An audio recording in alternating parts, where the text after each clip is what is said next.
deng leng tu yen kaya kor beleng yu biping bai di jene ga di don yara ton di da ron ma biur wena biar deng yo gelot ya biping di jene ya di da jentiel ga yene ga chola deng deng la da adeng adeng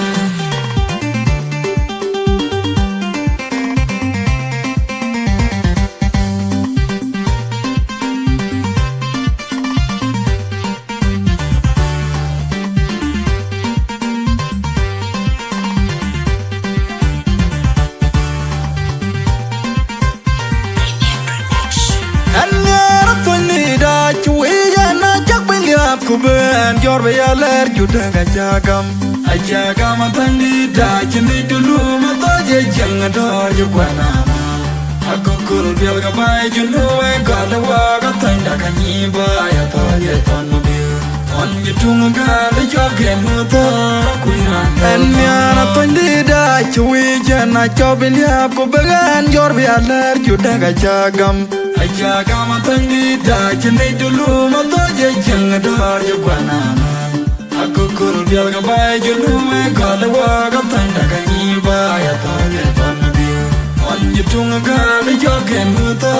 kuiran en miara tandi da chui jana chobin ya kuben jor be yaler juda gajagam ajagam tandi da chindi dulu mato je jang do ju kwana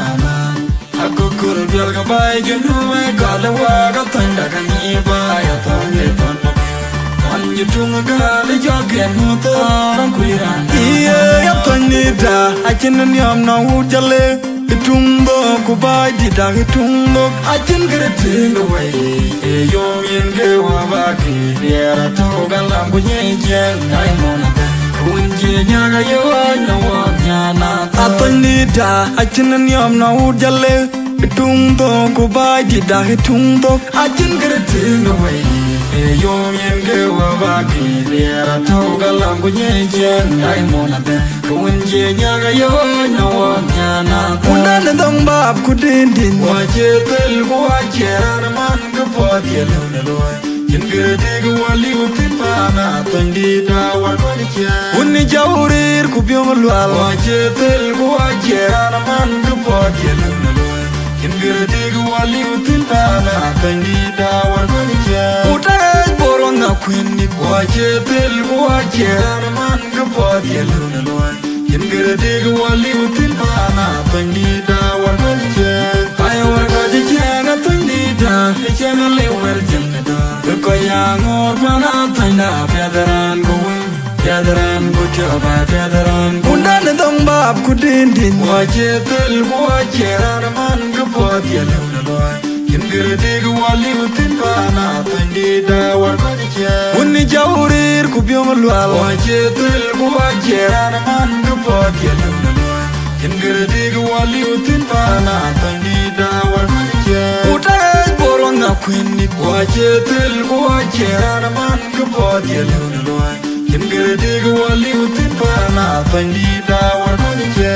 ai wa ga je na tandi da che na le wer jen da ko ya ngor pa na tanda padaran ko padaran ko choba padaran Junior jatuh makir mora chuldo gadma kurma gumna nyara tayna nyaga yentor gamior Junior jatuh ben dengan nyara tayna Junior jatuh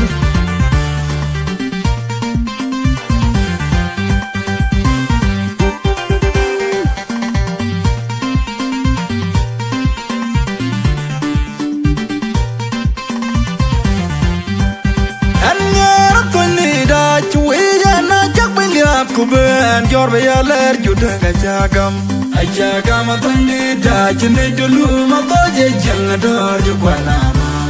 aku kul bial ga bai junu e galawa ga tanda kanyi ba ya to ye ton bi on jitung ga le jogen to kuiran en miara tandi da chui jana chobin ya kuben jor be yaler juda gajagam ajagam tandi da chinde dulu mato je jang do ju kwana aku kul bial ga bai junu e galawa ga tanda kanyi ba ya to ye ton bi tunga gali jogen muta kuiran Anyara punida chui yana jak biliap kuben Jorbe ya ler juda gajagam Ajagam antangida chini dulu matoje jangador jugwanama Aku kul biar gabai jundu galawa gatanda kanyiba ya toye tonade Anji tunga gali jogen muta kuiran Iya ya punida achinan yam na ujale Itumbo kubaji da itumbo ajin gerete way yom yenge wabaki riera to gala kunye jen dai mona kunje nyaga yo no nyana apanida ajin yom na ujale itumbo kubaji da itumbo ajin gerete way yom yenge wabaki riera to gala kunye jen dai mona kunje nyaga yo no nyana Undane dong bab kudindin Waje tel waje arman kapot ya lewna loy Jengere diga wali utin pana Tangida warkonicha Unni jaurir kubyong lual Waje tel waje arman kapot ya lewna loy Jengere diga wali utin pana Tangida warkonicha Uday borong na kwinit Waje tel waje arman kapot ya lewna loy Jengere diga wali utin pana Tangida warkonicha